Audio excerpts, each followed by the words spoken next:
saw Civil War. You saw it too, right? Oh yeah. Alex Garland, who we've talked about before. He made Ex Machina, Annihilation, Men. We talked about Men on the podcast. We sure did. And so I saw Civil War. I thought it was okay. Like I didn't really love it as much as I thought I would, mainly because, and I think this was strategic. I don't think that he just left this information out, but it does not explain how it all happened. Yeah, because the movie's like current day America, but Yeah. there's like a civil war happening. Yeah, so you get like little bits of information where it's like, oh, the president disbanded the FBI.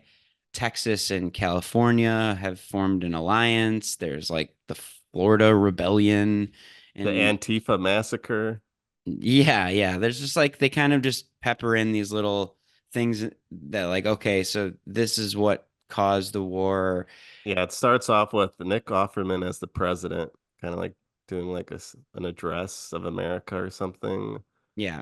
Somehow when I saw this movie, I wasn't aware that he was like kind of like a fascist kind of president. Yeah. Somehow I I missed that when I first saw it. Yeah, and I think I did too. I didn't really know who were the good guys, who were the bad guys, how this all happened. It's like a very rare moment where I was like, I actually would have liked a little more exposition. I would have liked a like kind of a infographic or something just to break down how did this happen? What's Alex Garland's idea of how a civil war would develop? Yeah, I listened to an interview with him, and it seems like that he wasn't interested in that really at all. He was just like, I want Hmm. to talk about journalism, and like that's like kind of what the movie's about. It's just these Hmm. photo journalists Hmm. also doing a road trip, Yeah. kind of like our Drive Away Dolls, Hmm. but they're doing a road trip to DC to try to get an interview with the president. Yeah. And yeah, it's Kirsten Dunst, Kaylee Spaney. I forget the names of the other guys, but it's like a crew of four getting in their van, Hmm.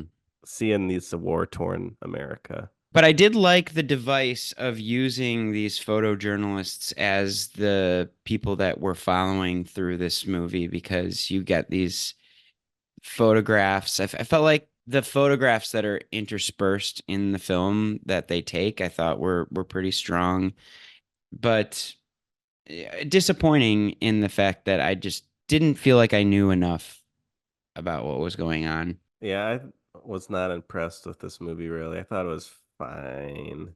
I don't know. Yeah. The ending really left a poor taste in my mouth. Yeah, I guess I don't have to spoil the ending, but Hmm. just the way it goes down, I just felt it just didn't feel like believable in terms of what they've set up with the characters. Like I just didn't buy that that character would do that. Like something that the Kaylee Spaney character does. Hmm. It just felt so stupid, and it didn't feel set up, and it's like very consequential what happens, and I don't know, it just felt a little weak for me, the Hmm. ending of the film. And I was just hoping that it was going to lead to something more interesting. And I thought if it was trying to say stuff about journalists, I didn't really know what it was trying to say. I feel like whatever it is saying, it's not saying it very deeply. Oh, and you got to mention that Civil War has a great scene with Jesse Plemons, my guy Jesse. That's kind of like the highlight of the film is he gets one scene and he crushes it. Yeah, Jesse steals the show for sure. And he's married to Kirsten Dunst, right? Yeah. Yeah, I didn't realize that. So, Yeah, kind of fun that they get to be in a movie together. Well, they also did that for Power of the Dog, which is a great movie. oh Have right, you yeah. seen Power of the Dog? I haven't. Well, I'd recommend it. So you weren't too hot on Civil War. I don't know. It was just kind of middle of the road for me. I feel like I need to rewatch it. I feel like the more I talk about it, I just keep circling this idea of that I don't feel like I got enough out of it. Yeah. I thought Kirsten Dunst did a good job. It was kind of a new kind of side of her that I haven't seen in a movie before. Of her Hmm. just being like, she's grizzled. She's seen Yeah, some shit, and yeah. she plays that well. So I'll tip my hat to Kirsten. That's the kind of the strongest part of the film for me. Her and Jesse.